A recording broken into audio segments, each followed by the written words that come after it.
autora en el seminario.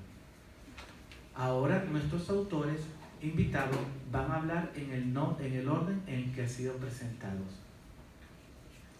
Bueno, muchas gracias. Muchas gracias a la Fundación Cuatro Gatos por invitarme, y a la Fundación SM. La verdad que es un auténtico placer estar aquí. Ya lo disfruté muchísimo ayer, ¿no?, con esos 100 chicos, y ahora, bueno, me he quedado absolutamente enredada con la voz de Néstor Rodríguez Abad. Lo ha puesto muy difícil, la verdad. Bueno, yo voy a leer el texto que he escrito para esta. Los libros son las abejas que llevan el polen de una inteligencia a otra. James Russell Lowell. Los libros, la lectura y nosotros. Mi abuelo Fernando tenía los ojos azules, una mina de oro y una biblioteca. Los ojos estaban empañados por la edad y la lectura. De la mina de oro nadie sabía nada, pero la biblioteca estaba allí, en casa, con nosotros. Recuerdo mirar los estantes repletos de libros, ponerme de puntillas, alzar la mano y sacar uno cualquiera. Recuerdo leer con asombro aquellas palabras que no alcanzaba a entender del todo y que, sin embargo, me decían más que muchas otras palabras. Lorca, Becker, Unamuno. Pero si las palabras eran las mismas, ¿dónde estaba la diferencia? ¿Por qué había un misterio, una luz, un bosque detrás de aquellas palabras? A ese bosque también entraba de noche de la mano de mi abuela, que nos recitaba poemas sentada en el borde de la cama, o a través de esa puerta escondida en la portada de los libros que mi madre nos dejaba entre las manos, los libros de su infancia, de mi infancia. Y en esos libros había una aventura, un viento, una llave secreta que me sacaba de mi vida y me hacía ser otro. Me hacía abandonar el yo para habitar en nosotros. El autor, el lector, el protagonista. Yo podía ver el mundo a través de todos esos ojos. Los límites de mi vida se ensanchaban, continúan ensanchándose cuando cada noche me meto en la cama con un libro y me sigo haciendo la misma pregunta de la infancia. ¿Qué tienen esas palabras que el escritor nos ofrece que no tengan otras? Muchas de aquellas lecturas siguen habitándome, porque hay libros que no se acaban nunca, que permanecen en nosotros, que su lectura forma un tejido que nos une y nos enreda y nos ampara. Porque somos los libros que hemos leído e incluso los libros que no hemos leído, pero que han transformado la sociedad. Cuando llegué al instituto, llevaba siempre un libro que ponía en mis rodillas, escondido bajo el pupitre, al que acudía si los profesores no conseguían interesarme con sus monólogos, que era muy a menudo. No tenía a un profesor como Néstor Rodríguez Abad. Allí, en mis rodillas, estaba el mundo. Un lugar al que asomarme, al que acudir y reconocerme. Porque descubrí que en esos autores, en esos narradores, en esos poetas que no me conocían, que habían vivido o vivían vidas completamente diferentes a las mías, esos autores que narraban hechos a veces lejanos, insólitos, peregrinos, susurrándome con sus palabras tan directamente, tan brutalmente, como una misteriosa telepatía, esos autores, digo, hablaban siempre en sus libros de mí. Por muy extraño que fuera su contenido, lo que decían me atañía, y con sus voces hacían de mi isla, de mi adolescencia, de mi vida, un lugar poblado, un lugar menos solitario, hacía de mí un nosotros. De no estar tú, demasiado enorme sería el bosque, dice un haiku de Kobayashi Isa, un escritor japonés del siglo XVIII. De no estar la literatura, demasiada soledad sentiría el hombre. Porque ¿qué sería de nosotros sin la luz de la literatura, sin su voz? El autor nos invita a acompañar a los personajes en su camino y esos personajes nos acompañan también a nosotros en el nuestro. Compartimos sus alegrías y sus tristezas, observamos sus miserias, sus bondades, bajamos a las profundidades de su alma y miramos de frente sus demonios, que también son los nuestros. Sentimos lo que el protagonista siente. Somos él y a la vez no lo somos. Levantamos los ojos del libro y nos hacemos preguntas. ¿Habría actuado yo de la misma manera? ¿Qué sentiría en su lugar? ¿Me habría apiadado o reído o enfurecido o enamorado?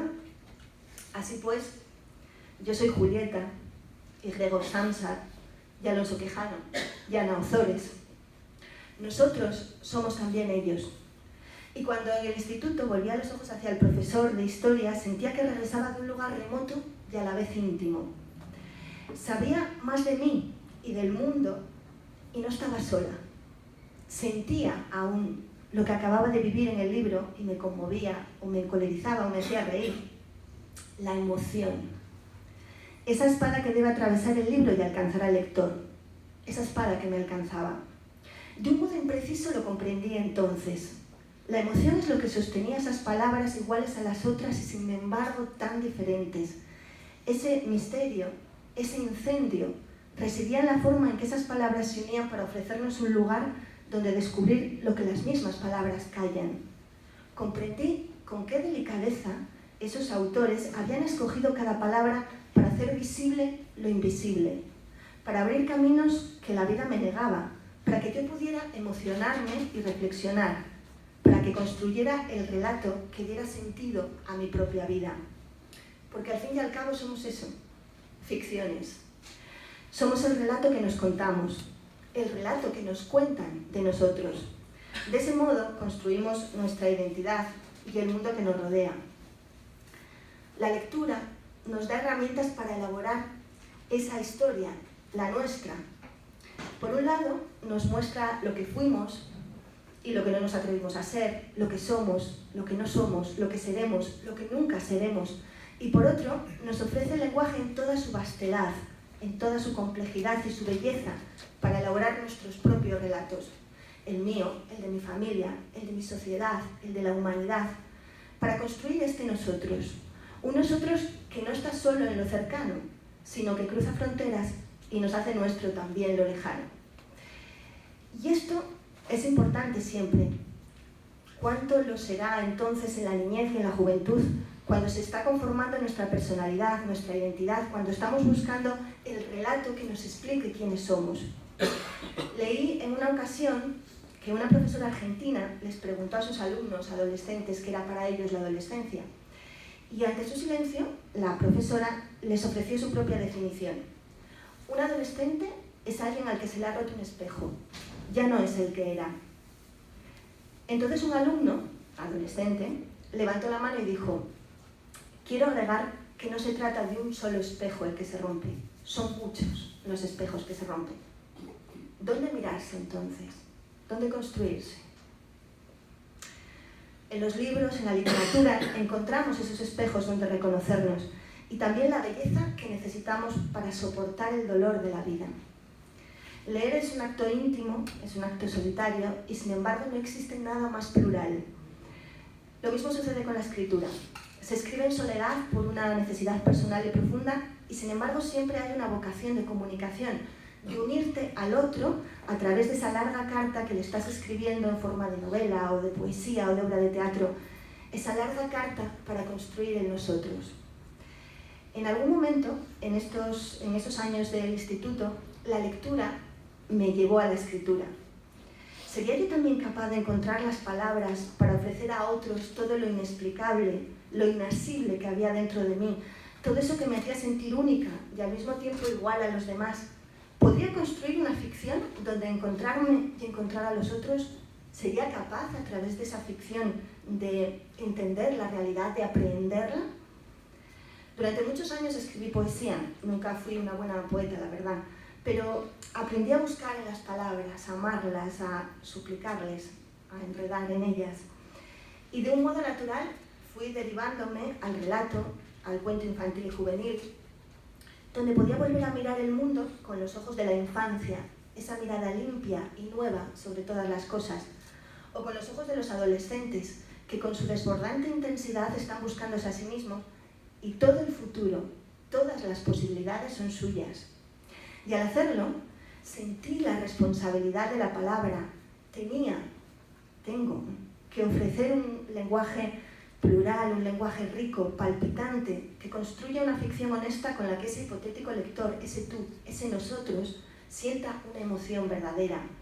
Debo alimentarme de la vida para ofrecer vida y hacerlo con todo el respeto, sin ningunear, sin mirar por encima a los niños o a los jóvenes, con toda mi verdad y mi carne en el asador, metiendo las manos en lo oscuro para buscar esas palabras con las que el lector pudiera encenderse una luz, alguna luz, la suya, y construir entre los dos un nosotros mejor.